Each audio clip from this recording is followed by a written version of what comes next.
মানুষের মতো কান খাড়া করে আমরা কথা শুনবো ইনশাআল্লাহ। আল্লাহ যেন কবুল করে, সবাই কোনা আমিন। আকল, বুঝ, ভালো মন্দ বুঝার ক্ষমতা, বিবেক, বিবেচনা, এটার দাম কম না বেশি? কথা কম না বেশি? এই আকল যদি আমাদের না থাকতো তাইলে গরুর মাঝে, ছাগলের মাঝে, আমাদের মাঝে কোনো পার্থক্য থাকতো না। ছোটবেলা আপনি যখন ক্লাসে পড়তে বসেছেন, যখন পড়া পারেন নাই, স্যার আপনাকে কি বলছিল মনে আছে? স্যার আপনাকে বলছিল একটা গাধা হইছস। মানে কি? আপনি গাধার মতো বড় বড় লম্বা দুইটা কান হইছে, এটা বুঝাইছে না। আপনি একটা গাধার মতো হইছেন। তুই একটা গরু হইছস, মানে কি আপনার দুইটা শিং হইছে নাকি? গাধা আর গরু মানে হচ্ছে আপনি মনুষ্যত্বের বিকাশ ঘটাইতে পারেন নাই, আপনি মানুষ হতে পারেন নাই, মানুষের মতো আপনি আচরণ করতে পারেন নাই। এই জন্য ছোটবেলা শাসন করতে গিয়া স্যার আপনাকে বলেছেন গরু আর গাধা, বলছে ছাগল হইছস। আপনি ছাগলও হন নাই, গরুও হন নাই, আপনি বিবেককে কাজে লাগান নাই। বিবেকের বড় দাম যার নাই, তারে জিজ্ঞেস করে দেখো বিবেকের কত দাম। তারে জিজ্ঞেস করে লাভ নাই, তার তো বিবেক নাই, ঠিক কিনা? কোনো বোকা মানুষের, খুব খেয়াল করে শুনুন, কোনো বোকা মানুষের তার মাকে জিজ্ঞেস করেন যে আপনার ছেলে যে বোকা, আপনার কেমন লাগে? দেখবেন ওই মানুষটা কান্না শুরু করে দেবে, ওই মহিলাটা কাঁদতে থাকবে, বলবে যে ভাই, এক ছেলে মেয়ে না থাকলে এক ভালো ছিল, থাক আর বাতাস লাগবে না। ছেলে মেয়ে না থাকলে ভালো ছিল, এই যে বোকা নির্বুধ, এই বোকা তো আমার সব শেষ করে দিছে। পাঠাইছে পেঁয়াজের জন্য, নিয়ে আসছে রসুন। তো হ্যারে জিজ্ঞেস তোরে পেঁয়াজ আনতে কইলাম, রসুন আনছুস কি লেখা? আমার শব্দ কি, একটা লাল আর একটা সাদা। সে পেঁয়াজের রসুন বুঝছে, একটা হলো লাল আর একটা হলো সাদা। তার আকল নাই। এই আকলের দাম কম না বেশি? আহা, কথা কয় না সবাই, জুড়ে বলেন। মঞ্চে যারা আছে না বললেও চলবে নাকি? তারা যে শুইয়া যায় না, এটাই তো ভাগ্য ভালো নাকি? আকলের দাম কম না বেশি? সাংঘাতিক বেশি। এই আকল যার নাই সে বোকা নির্বুধ। আল্লাহ তার ব্যাপারে কলম ধরেন না, তার জান্নাত জাহান্নামের ফায়সালা নাই, তার কোনো হিসাব নাই। আল্লাহ যেন হেফাজত করে, সবাই কোন আমিন। তাইলে এই আকল যাদের আছে, ১,৫০০ বছর আগে আল্লাহ নবী যখন দ্বীনের দাওয়াত দিয়েছেন, এই আকল যারা কাজে লাগিয়েছেন তাদের ব্যাপারে আল্লাহ তাবারক ওয়া তাআলা কোরআনুল কারীমে ঘোষণা দিয়েছেন, রাদিয়াল্লাহু আনহুম ওয়া রাদু আনহু। তাদের ব্যাপারে আল্লাহ খুশি, আল্লাহর ব্যাপারে তারা খুশি। সুবহানাল্লাহ বলবেন না? ওরা কারা? আবু বকর, ওমর, ওসমান, আলী, তালহা, জুবায়ের, আব্দুর রহমান ইবনে আউফ, সাদ ইবনে রবিয়া, আব্দুল্লাহ ইবনে আব্বাস, আব্দুল্লাহ ইবনে মাসউদ, আব্দুল্লাহ ইবনে ওমর। সুবহানাল্লাহ বলবেন না?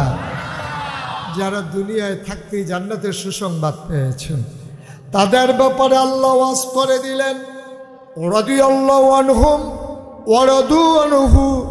তাদের ব্যাপারে আল্লাহ খুশি, আল্লাহর ব্যাপারে তারা খুশি। আরেক দল মানুষ আছে এমন, চোখ মন আছে বোঝে না, চোখ আছে দেখে না, কান আছে শুনে না। আমরা বলি আল্লাহ এটা কি মানুষ? আল্লাহ কয় আমি কি বলছি নাকি মানুষ? উলাইকা কাল আনআম, ওরা হলো চতুষ্পদ জানোয়ারের মতো। বালহুম আদাল, এটা জানোয়ারের চাইতে আরো নিকৃষ্ট, ঠিক কিনা? মন থাকার পরেও যে বুঝে না, চোখ থাকার পরেও যে দেখে না, কান থাকার পরেও যে শুনে না, উলাইকা কাল আনআম, ওরা চতুষ্পদ জানোয়ারের মতো। এইরকম জানোয়ার বাংলাদেশে আছে নাকি নাই? জায়গা মতোই আছে। আপনারা খবর রেখেছেন কিনা জানি না, ঢাকা ইউনিভার্সিটির এক প্রফেসর, এটা চারটিখানি কথা না, ঢাকা ইউনিভার্সিটির ছাত্র হওয়া এটাই বিশাল বড় বিষয়। আর ওইখানকার এক প্রফেসর একদিন সে বলে ফেলেছে কি জানেন, সে বলতেছে যে যারা বুরকা, খুব খেয়াল করেন, যারা বুরকা পরে, নেকাব পরে, হেজাব লাগায়, অর্থাৎ যারা পর্দা করে, ওই সব মেয়েরা ঢাকা ইউনিভার্সিটিতে পড়ার দরকার নাই, ওরা কোনো একটা মহিলা মাদ্রাসায় ভর্তি হয়ে যাবে, তাদের জন্য ঢাকা ইউনিভার্সিটিতে আসার দরকার নাই। জুড়ে বলবেন না? এখন আমার মেয়ে, মনে করুন ওনার মেয়ে মেধাবী ছাত্রী, এখন সে ভালো রেজাল্ট করেছে, গোল্ডেন এ প্লাস পেয়েছে ম্যাট্রিক ইন্টারমিডিয়েটে, সে মেধা তালিকায় চলে আসছে ঢাকা ইউনিভার্সিটিতে। তো উনি হুজুর মানুষ, ওনার মেয়ে পর্দা করবে, এটাই স্বাভাবিক। তো ওনার মেয়ে পর্দা করলো কেন? এই জন্য ঢাকা ইউনিভার্সিটিতে পড়তে পারবে না, এটাকে আপনারা মানেন? সেই বেটা প্রফেসর জানেই না ঢাকা ইউনিভার্সিটির ইতিহাস। ঢাকা ইউনিভার্সিটিতে প্রতিষ্ঠা হয়েছে মুসলমানের জায়গার উপরে মুসলমানের টাকায়। ঢাকা ইউনিভার্সিটি উপাচার্য থেকে শুরু করে পিয়ন পর্যন্ত বেতন হয় আপনার আমার রক্তের কামাইয়ে, ঠিক কিনা বলেন? আপনি 1 কেজি পেঁয়াজ কিনলে 15% যে ভ্যাট জমা হয়, সেই ভ্যাটের টাকায় তাদের বেতন হয়। যেই দেশে শতকরা 92 জন লোক মুসলমান, সেই দেশে, যেই দেশে হাক্কানি পীর মাশায়েখ আলেম ওলামা মানুষদেরকে লেংটির বদলে লুঙ্গি পরা শিখিয়েছে, হারারামের জায়গায় কলমা পড়তে শিখিয়েছে, শ্রীর জায়গায় মোহাম্মদ লিখতে শিখিয়েছে, যেই দেশে শতকরা 92 জন লোক মুসলমান, যেই দেশে এশার নামাজ পড়ে দুরুদ পড়তে পড়তে মানুষ ঘুমোতে যায়, যেই দেশে ফজরের আজানে আবার ঘুম ভাঙ্গে, সেই দেশে ঢাকা রাজধানীতে শীততাপ নিয়ন্ত্রিত কক্ষে বসে পুলিশ পাহারায় ইসলামের ফরজ বিধান পর্দার বিরুদ্ধে কথা বলো। আমি বলি ওই শীততাপ নিয়ন্ত্রিত পুলিশ পাহারায় বলা সম্ভব, পারলে সিদ্ধির গুঞ্জার জমিনে এসে বলো, পিঠার চামড়া নিয়ে ঢাকা যাওয়া যাবে না।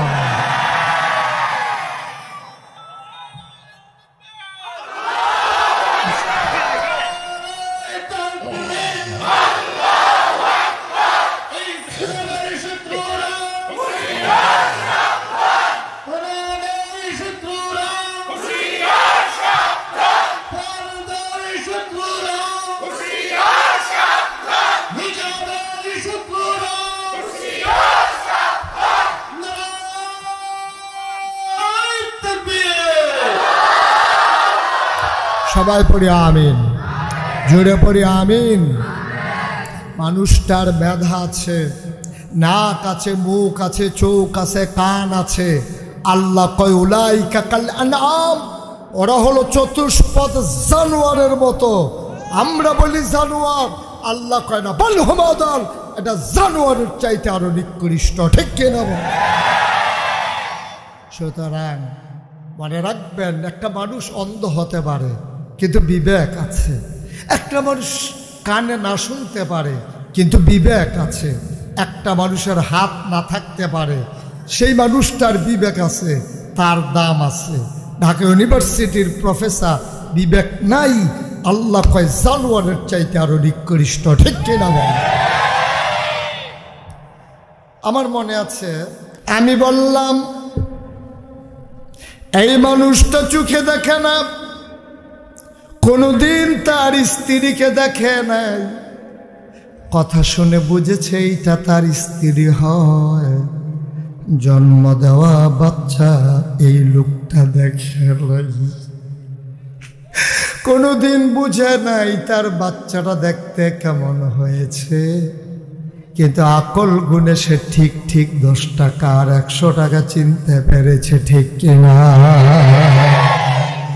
আল্লাহ কয় রাদিয়াল্লাহু আনহুম ওয়া রাদু আনহু, ওই বিবেকবান মানুষগুলা এমন, তাদের ব্যাপারে আল্লাহ খুশি, আল্লাহর ব্যাপারে তারা খুশি, ঠিক কিনা? এই আল্লাহ তাবারক ওয়া তাআলা 3টা জিনিস মানুষকে দান করেছেন। এক নম্বরে হইল আকল। কি কথা কয় না? কয়টা গেল? কয়টা রইল? কয়টা? দুই নম্বরে আল্লাহ মহামূল্যবান জিনিস দান করেছেন, তার নাম হইল কোরআনুল কারীম। বলো সুবহানাল্লাহ। দুই নম্বরে কি? কোরআনুল কারীম। এই যে 30 পারা কোরআন, 114 সূরার কোরআন, যেই ছেলেদেরকে পাগড়ি পরে আজ দেওয়া হবে, যাদের জন্য ক্রেস্ট বানানো হয়েছে, যাদের কথা আল্লাহ রাসূল সাল্লাল্লাহু আলাইহি সাল্লাম বলেছেন, খায়রুকুম মান তাআল্লামাল কোরআন ওয়া আল্লামাহু, যাদের ব্যাপারে আল্লাহ বলেছেন কুল হাল ইয়াস্তাভিল্লাযীনা ইয়ালামুনা ওয়াল্লাযীনা লা ইয়ালামুন, যারা জানে আর যারা জানে না, দুই দল কখনো সমান হতে বা কথা কেন সমান হতে। এই কোরআনুল কারীম আল্লাহ দিলেন 30 পারা কোরআন, 114 সূরার কোরআন। এ আল্লাহ তাবারক ওয়া তাআলা 500 আয়াত দিলেন, হুকুমের আয়াত। করো, কইলো না। খাও, খাইও না। যাও, যাইও না। ধরো, ধৈর্য না। এমন হুকুম করলেন আল্লাহ 500। আল্লাহ যখন বললেন কুলু লা ইলাহা ইল্লাল্লাহ, তোমরা সবাই পড়ো লা ইলাহা ইল্লাল্লাহ, সবাই যখন ইমানদার হলো, আল্লাহ কয় আবার তোমাদের উপরে বাকি 4টা কাজ, মৌলিক ফান্ডামেন্টাল ডিসিশন দেওয়া হলো। 1 নম্বরে আকিমুস সালাহ ইন্নাস সালাতা তানহা আনিল ফাহশাই ওয়াল মুনকার, নামাজ কায়েম করো। এই নামাজ তোমাকে মন্দ কাজ, খারাপ কাজ থেকে ফিরাই রাখবে। বলো সুবহানাল্লাহ। ওয়া আতুজ যাকাত, যাকাত দিয়ে দাও। আল্লাহ কয় ওয়ালিল্লাহি আলান নাসি হিজ্জুল বাইতি মান ইসতাতা ইলাইহি সাবিলা, যাদের সামর্থ্য আছে হজ করে নাও। ইয়া আইয়ুহাল্লাযীনা আমানু কুতিবা আলাইকুমুস সিয়াম কামা কুতিবা আলাল্লাযীনা মিন ক্বাবলিকুম লাআল্লাকুম তাত্তাকুন, দীর্ঘ 1 মাসের রোজা তোমাদের উপরে ফরজ করা হয়েছে। ও মুসলমান, 1 নম্বরে আকল দিলেন, 2 নম্বরে দিলেন কোরআন, 3 নম্বরে মহামূল্যবান যাকে দিলেন তিনি নবী মুহাম্মদুর রাসূলুল্লাহ সাল্লাল্লাহু আলাইহি ওয়াসাল্লাম। মহামূল্যবান হুকুম মানবো আমরা আল্লাহ, হুকুম মানবো কার? সবাই একটু আওয়াজ করে জবাব দিয়েন, হুকুম মানবো কার? আর তরিকা মানবো নবীজির। তরিকা মানবো কার? সবাই বলেন, তরিকা মানবো কার? অর্থাৎ কাজ করব আল্লাহর হুকুম অনুযায়ী, আর যেই নিয়মে করব এটা হলো নবীর তরিকা অনুযায়ী। সুবহানাল্লাহ বলবেন না? যেমন একেবারে সহজ করে বলি, আল্লাহ বললেন আকিমুস সালাহ, তোমরা নামাজ কায়েম করো। এখন নামাজ কেমনে পড়া লাগবে সাহাবা তো জানে না, দৌড়ে দৌড়ে গেছে নবীর বাড়িতে, গিয়া বলতেছে আসসালাতু ওয়াসসালামু আলাইকা ইয়া রাসূলুল্লাহ, আসসালাতু ওয়াসসালামু আলাইকা ইয়া হাবিবাল্লাহ, আসসালাতু ওয়াসসালামু আলাইকা ইয়া শাফিআল মুজনিবিন, আসসালাতু ওয়াসসালামু আলাইকা ইয়া রাহমাতাল লিল আলামিন। নবী বললেন ওয়া আলাইকুমুস সালাম। সাহাবারা বললেন ইয়া রাসূলুল্লাহ, আল্লাহ কোরআনে আয়াত নাজিল করে দিলেন আকিমুস সালাহ, নামাজ কায়েম করো। নামাজ কায়েম, নামাজ কারে কইটাই তো বুঝি না, কায়েম করবো কেমন এটা তো জানি না, আপনি একটু শিখাই দেন দেখি। আল্লাহ নবী বললেন ঠিক জায়গায় চলে আসছো, লাইন করে সবাই দাঁড়াও। সবাই দাঁড়িয়ে গেল। আল্লাহর নবী বললেন সল্লু কামা রাআইতুমুনি উসাল্লি, তোমরা নামাজ পড়ার জন্য আমার কাছে চলে আসছো, হুকুম করেছেন আল্লাহ, দেখাই দেব আমি নবীজি। সবাই লাইন ধরে দাঁড়াও। সবাই লাইন ধরে দাঁড়ালেন। আল্লাহ নবী বললেন নামাজের ভিতরে আহকাম আরকান 13 ফরজ, নামাজের বাইরে 7টা, ভেতরে 6টা, এভাবে তাকবীরে তাহরিমা দিয়া নিজে হাত বেঁধে নাও। এবার তোমরা সল্লো, তোমরা নামাজ আদায় করো, কামা রাআইতুমুনি উসাল্লি, আমি যেমনে নামাজ পড়ি তোমরাও এমনে নামাজ আদায় করবা। তাইলে হুকুম করলেন আল্লাহ, দেখাই দিলেন আমার নবীজি। বলো সুবহানাল্লাহ। এইরকম এটার জন্য কোরআন। এবার আসেন 3 নম্বরে দিলেন নবী মুহাম্মদুর রাসূলুল্লাহ, কথায় কেন সাল্লাল্লাহু। এই নবীজি, এখন এই নবীজিকে যখন পাঠালেন আল্লাহ তাবারক ওয়া তাআলা, এখন আমাদের জানতে মন চায় আল্লাহ আপনি নবীকে কেন পাঠালেন? আবার আল্লাহ আমাদেরকে অল্টারনেট প্রশ্ন করছে, উল্টা প্রশ্ন করতেছে, আমার ব্যাপারে তোমাদের ধারণা কি? তো আমরা বললাম যে আল্লাহ আপনার ব্যাপারে ধারণা কি? আমরা তো 5 ওয়াক্ত নামাজে প্রতি রাকাতে জানিয়ে দিয়েছি আলহামদুলিল্লাহি রাব্বিল। সমস্ত ছেলে আজ চুপ করে বসো, উঠাউঠি করো না। আমরা আস্তে আস্তে শেষের দিকে যাই ইনশাআল্লাহ। আল্লাহ যেন কবুল করে, সবাই পড়ি আমিন। জুড়ে, আরো জুড়ে। তো যে কথাটা বলতেছিলাম, এখন আল্লাহর ব্যাপারে আমাদের ধারণা হইল সমস্ত প্রশংসা কার? আবাদত করব কার? ডাকবো কারে? চাইব কার কাছে? সেজদা যিনি পাও না তিনি কে? এই কপাল বানিয়েছেন কে? তাহলে কপাল বানিয়েছেন যিনি, সেজদা পাও না তিনি। আমার এই বাংলাদেশে, এই দেশে ইসলামের নামে কত যে আকাজ হয়। বাংলাদেশে পীরের পায়ে সেজদা দেয় নাকি দেয় না? মাজারে সেজদা দেয়, পীরের পায়ে সেজদা দেয়, পীরের পায়ে চুমু খায়, বুড়ো আঙুল চুষে, পীরের গোসলের পানি খায়। নাউজুবিল্লাহ বলবেন না? এই বাংলাদেশে যে কত কারবার হয় সব আপনারা শুনলে অবাক হয়ে যাবে।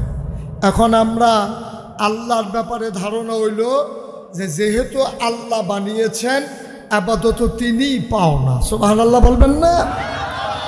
এবার এই নবীজি যখন পাঠিয়ে দিলেন, আমাদের জানতে মন চায় আল্লাহ বুঝলাম আপনি আল্লাহ, সমস্ত আবাদত আপনি পাও না, আপনি রহমান, আপনি রহিম, আপনি সত্তার, আপনি গফফার, আপনি আইয়ুব, আপনি ওয়াদুদ, আপনি প্রেমময়, আপনি রব, আপনি সব।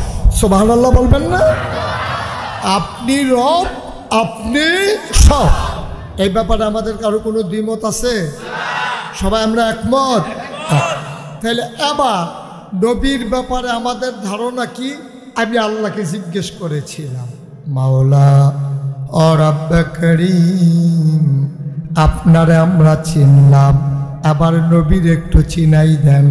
আল্লাহ ডেকে কয়, তুমি নবীর চিনো না, নবীর সম্পর্কে জানো না, তাইলে আবার মন দিয়ে শুনে নাও। ওয়ামা আরসালনাকা ইল্লা রাহমাতাল লিল আলামিন।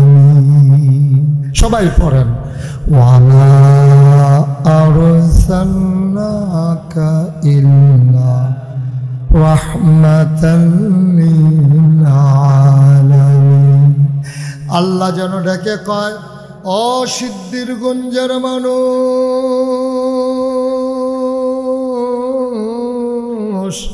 জানতে চাও আমার নবী কেমন? জেনে যাও, জেনে যাও। ওয়ামা আরসালনাকা ইল্লা রাহমাতাল লিল আলামিন। যত জায়গায় আমার আল্লাহ রব, তত জায়গায় আমার নবী রহমত। ঠিক কিনা? এমন একটা জায়গা নাই যেই জায়গায় আমার আল্লাহ রব অথচ আমার নবী রহমত না। ও মুসলমান, মন দিয়ে শোনো, আল্লাহ তাবারক ওয়া তাআলা এই নবী যখন পাঠালেন, আমি জানতে চাইলাম, ইয়া রাব্বাল আলামিন, আমার এই নবী কি রহমত নাকি? আল্লাহ কয়, কোরআনে আরো অনেক ওয়াজ আছে। আমি পরে পরে দেখলাম আল্লাহ কোরআনে কত সুন্দর করে কয়, فبما رحمة من الله فبما رحمة من الله فبما رحمة من الله لنت لهم ولو كنت فظا غليظ القلب لانفضوا من حولك فاعف عنهم واستغفر لهم وشاورهم في الأمر فإذا عزمت فتوكل على الله إن الله يحب المتوكلين سبحان الله আল্লাহ ডাকে কয় শুনো শুনো শুনো ফাবিমা রাহমাতিন মিনাল্লাহ আল্লাহর রহমতে নবীর মনটাকে নরম করে বানানো হয়েছে সুবহানাল্লাহ কয় না আমার নবীর মনটা গরম না নরম প্রমাণ আছে নাকি নাই আল্লাহর নবী যে বছর দুনিয়াতে তাশরীফ এনেছেন সেই সময় মক্কার সম্ভ্রান্ত পরিবার যাদের আয় আয় বাচ্চা আয় বসো হ্যাঁ উঠছো কেন চুপ করে বসো সবাই কনা আমিন খুব খেয়াল জোরে কনা আমিন আরো জোরে যে কথাটুকু বলছিল যে বছর নবীজি মক্কায় জন্মগ্রহণ করলেন খুব খেয়াল গভীর মনোযোগ যে বছর নবীজি দুনিয়াতে আসলেন ওই জমানায় যারা বংশাবলী মানুষ এখন যেমন বাংলাদেশে ভুইয়া চৌধুরী সরকার খনকার পেশকার স্বর্ণকার দফাদার বিভিন্ন ধরনের গোষ্ঠী আছে আছে নাকি নাই বংশ আছে তৎকালীন জমানায় মক্কায় ছিল আপনার কি বলে বনু হাশিম বনু কেনান বনু তামিম কুরাইশ উমাইয়া বিভিন্ন গোত্র ওই যে খুব খেয়াল করে খুব মনোযোগের সাথে শুনতে হবে নাইলে বুঝবেন না কথা তো নবীজি যেই বছর জন্মগ্রহণ করেছেন ওই জমানায় মক্কার সম্ভ্রান্ত বংশের মানুষ যারা তারা নিজের স্ত্রীর দুধ বাচ্চাদেরকে খাওয়াইতেন না এটা তারা মনে করতেন একটা বংশের প্রতীক এটা একটা মর্যাদার জিনিস তো বাচ্চাদেরকে যদি নিজের বুকের দুধ না খাওয়ায় তো বাচ্চারা খাবে কি ওই সময়ে মক্কার পার্শ্বে একটা শহর ছিল তায়েফ কিয়েফ ঘুমাই গেছেন সব কিয়েফ তায়েফ ওই জায়গা থেকে মহিলারা আসতো আইসা বাচ্চা নিয়ে মক্কা থেকে চলে যেত তায়েফে টাকার বিনিময়ে 2-2.5 বছর দুধ খাওয়াইয়া আবার আইনা দিয়া যেত মনে করেন আপনাদের এই জায়গাটা সিদ্ধিরগঞ্জ ওইখানে আছে মনে করেন চিটাগং রূপ থেকে কাঁচপুর হয়ে তারপরে কি বলে আগে হলো আপনাদের বরাবর যে রাস্তা এটা হলো চিটাগং রূপ নাকি আর ওই নদীর ওই পারে হলো কাঁচপুর মনে করেন কাঁচপুর থেকে একদল মহিলা আসবে সিদ্ধিরগঞ্জ কোথায় আসবে কথা করা কোথায় আসবে কোত্থেকে কাঁচপুর থেকে তো কাঁচপুর থেকে একদল মহিলা ওই তায়েফ থেকে আসবে মক্কায় বোঝার জন্য বলতেছি কাঁচপুর থেকে সিদ্ধিরগঞ্জ তো তায়েফ থেকে যখন একদল মহিলা রওনা দিছে কিছু দূর আসার পরে দেখে যে একজন নাই কাঁচপুর থেকে রওনা দিয়া ব্রিজ পার হওয়ার আগেই একজন বলতেছে একজন নাই তো বলতেছে কে নাই আমার সাথেই ছিল আরে কে নাই তাই যে ছিল তার নাম হালিমা সুবহানাল্লাহ বলবেন না হালিমা এই কথা বলার পরে কাঁচপুর ব্রিজের উপরে উঠা বাকিরা জিজ্ঞেস করতেছে আমরা কি দেরি করব নাকি চলে যাব সিদ্ধিরগঞ্জ শীতের বিকেল কোন সময় সন্ধ্যা হয়ে যায় বংশাবলী মানুষ যারা ওরা যদি বাচ্চা না দেয় এই চিন্তা করে সবাই কিছুক্ষণ অপেক্ষা করলো হালিমার আর খবর নাই হালিমারা ছিল 3 জন কয়জন হালিমার স্বামী হালিমার বাচ্চা নাম ছিল আব্দুল্লাহ হালিমার বাচ্চার নাম ছিল কি তিনজন মিলে উটের পিঠে করে আসতেছে, ওরা পেছনে পড়ে গেছে। এখন ব্রিজের উপরে যারা আছে কাঁচপুর, ওরা বলতেছে নিশ্চয়ই উটটা তো দুর্বল, তা হালিমার নিয়া স্বামী আর বাচ্চা নিয়ে হয়তো আসতে পারে না, ওটটা হয়তো শুয়ে গেছে, চলো আমরা চলে যাই। তো সবাই মিলে চিটগং রোড হয়ে তারপরে এই রাস্তা দিয়ে ঢুইকা আসছে সিদ্ধিরগঞ্জ। সিদ্ধিরগঞ্জ আইসা দেখছে কার বাড়ি 10 তলা, কার বাপ জাপান থাকে, কার বাপ আমেরিকা থাকে, কে এক্সপোর্ট ইম্পোর্টের ব্যবসা করে, কারা ধনী মানুষ, কে এমপি, কে এখন তো এই এমপি মন্ত্রী খুঁজা লাভ নাই না, ওর তো বেল নাই, এমপি খুঁজলে তো পাইবই না, হয়তো ভাগ্যেই গেছে ঘাটে না, তো হেরে খুঁজা লাভ নাই। এখন তো দেখছে যে কার বাড়ি 10 তলা, কার টাকাওয়ালা, দেখা সব বাচ্চা কাচ্চাগুলা নিয়া ওরা সবার বাচ্চা নিয়ে রওনা করছে। কই যাইতেছে? আর কথা কোনা কই যাইতেছে? তায়েফ। আর উদাহরণের আমাদের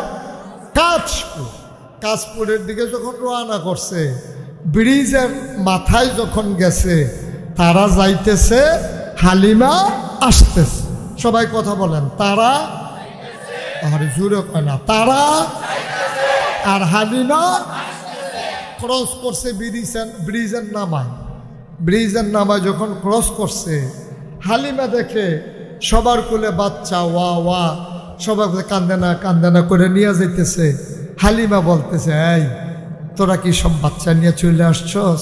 কয় তোর জন্য বসে থাকবো, আমরা যেই বাচ্চা পাইছি সবাই নিয়ে আমরা বাচ্চা নিয়ে আসছি। আর বাচ্চা নাই? মহিলারা বলতেছে একটা বাচ্চা আছে, বাপ নাই, এই ইয়াতীম। সুবহানাল্লাহ বলবেন না? সব বাচ্চা আনা হয়ে গেছে, একটা মাত্র বাচ্চা আছে, বাবা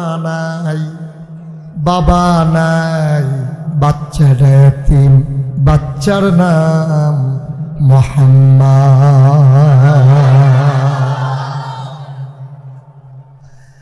হালিমার স্বামী খুব বাস্তববাদী মহিলা, খুব মায়ার মানুষ ছিল। তা হালিমার স্বামী বলতেছে, চলো কাঁচপুর এই পারে চলে আসছি, সিদ্ধিরগঞ্জ আর কয় কদম, চলো দেখে আসি, বাচ্চা পছন্দ হইলে আনবো, নাইলে নাই। আর হালিমা ছিল খুব হিসাবি। হালিমা বলতেছে, বাচ্চার বাপ নাই, গরিব মানুষ, আনবই তো 2টা টাকার জন্য, তো টাকা দেবে কোত্থেকে, থাক চলে না, আনার দরকার নেই। হালিমার স্বামী বুঝাইয়া শোনাইয়া রওনা করছে সিদ্ধিরগঞ্জের দিকে। হালিমা খারাপ মহিলা ছিল না, কিন্তু হিসাবি মহিলা ছিল। বাংলাদেশে অনেক খারাপ মহিলা আছে নাকি নাই? আছে, জায়গা মতোই তো ছিল, ঠিক কিনা খাও? আছে না, ছিল আর কি, হ্যাঁ জায়গা মতোই ছিল। আমি দাউদকান্দি এক মাহফিলে আমি যখন কইছি, ভাই অনেক মহিলা আছে খুব খারাপ, তা আপনারা তো কেউ দাঁড়ান নাই, ওইখানে দেখি এক বুড়া বেটা দাঁড়াই গেছে। আমি ওই কিও হুজুর আমরা ঘরে আছে, এটা কইতেন গেছেন কি লেগে, কি কেউ জানে নাকি? হুজুর আর ভিতরে রাখবো কয়দিন, আমার ভিতরটা তাই আংড়া বানাই লইছে, তাই কোন সময় মইরা যাই কইয়া দিয়ে এই মইরা যাই। এইরকম মহিলা আছে নাকি নাই? খারাপ মহিলা একটাই যথেষ্ট, ওটা বাংলাদেশে আগুন জ্বালাই দেওয়ার জন্য বেশি মহিলার দরকার নাই, একটা মহিলাই যথেষ্ট ছিল, ঠিক কিনা বলো? এই দেশ 1971 সালে হাজারো প্রাণের বিনিময়ে, মায়ের ইজ্জত আব্রুর বিনিময়ে, এক সাগর রক্তের বিনিময়ে সেদিন পথ করে যে পতাকা উড়েছিল, মানুষ স্বাধীন করেছিল নামকা ওয়াস্তে। স্বাধীনতার স্বাদ মানুষ সেদিন পায় নাই। এই স্বাদ পরাধীন তার জিন্দেগি করে 17 বছর এক জগদ্দল পাথরের নিচে বাংলাদেশ যেন চাপা পড়ে গিয়েছিল, ঠিক কিনা বলো?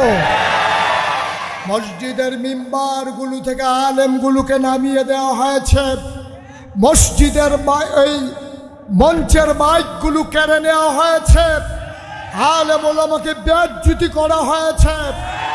সেই বাংলাদেশে জেলখানায় থাকার কথা ছিল গুন্ডা, বদমাইশ আর চুর ডাকাত, সেই জেলখানা ভরে গিয়েছিল আলেম ওলামা দিয়া, ঠিক কিনা বলো?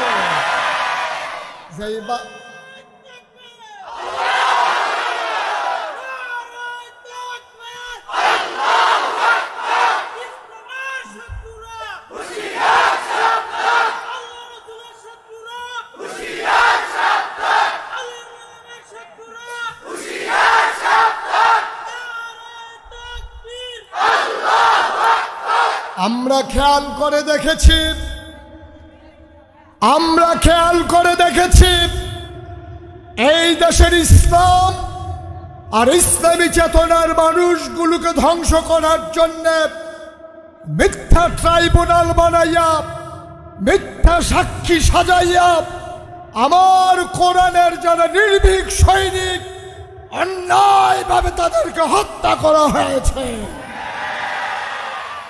মঞ্চগুলোকে আড্ডাখানায় পরিণত করা হয়েছে। সেদিন জবাব দেওয়ার সুযোগ ছিল না। আমরা জানিয়ে দিতে চাই, আর একচেটিয়া হবে না, আঘাতের বদলে পাল্টা আঘাত হবে। এখন 50-50, আর ছেড়ে দেওয়ার সুযোগ নাই। একচেটিয়ার দিন শেষ, নতুন স্বাধীন বাংলাদেশ। একচেটিয়া মন যা চায় তা করবা, সেই সুযোগ আর দেওয়া হবে না ইনশাআল্লাহ। সবাই পড়ে না আমিন, জোরে পড়ে না আমিন। যেই কথা মনে আছে তো নাকি? এখন হালিমা তো সাদিয়া তিনি বললেন স্বামীকে, স্বামী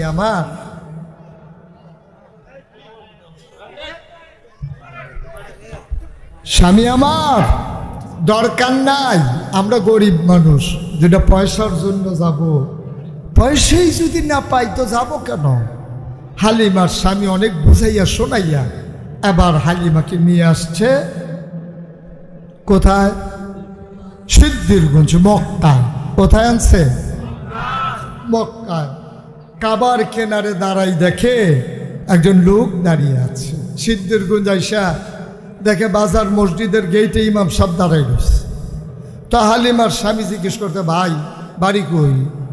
বাড়ি কই তালাশ করে লাভ নাই, 25 বছর ধরে ইমামতি করি, দাওয়াত খাইতে খাইতে তামা তামা করে আলেছি এলাকায়।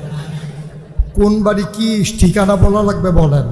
কয় যে ভাই শুনলাম আপনাদের গ্রামে নাকি একটা লোক আছে, বাচ্চা আছে, নাম মোহাম্মদ সাল্লাল্লাহু। কয় হ্যাঁ আছে তো, ওর আব্বার নাম আব্দুল্লাহ, আমাদের ভাই ছিল, হারে কত ভালো মানুষ ছিল, সমস্যা কি? কয় ভাই ওর ঘরটা কোনটা? আবার ইমাম সব আঙ্গুল দিয়া দেখাই দিলেন, ওই যে ঘর, এটাই হালিমার ঘর, আমেনার ঘর।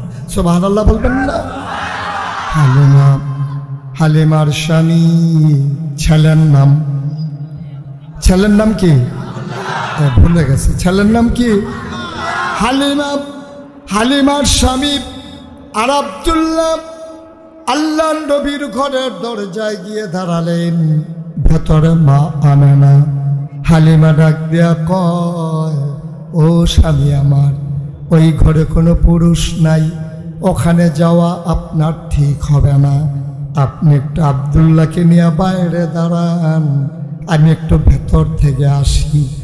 হালিমা দরজায় গিয়ে দাঁড়ালেন, সালাম দিলেন, আসসালামু আলাইকুম ওয়া রাহমাতুল্লাহ। ভেতর থেকে জবাব আসলো মহিলা কণ্ঠ। আহা, আমি মাইক ছেড়ে দেবো?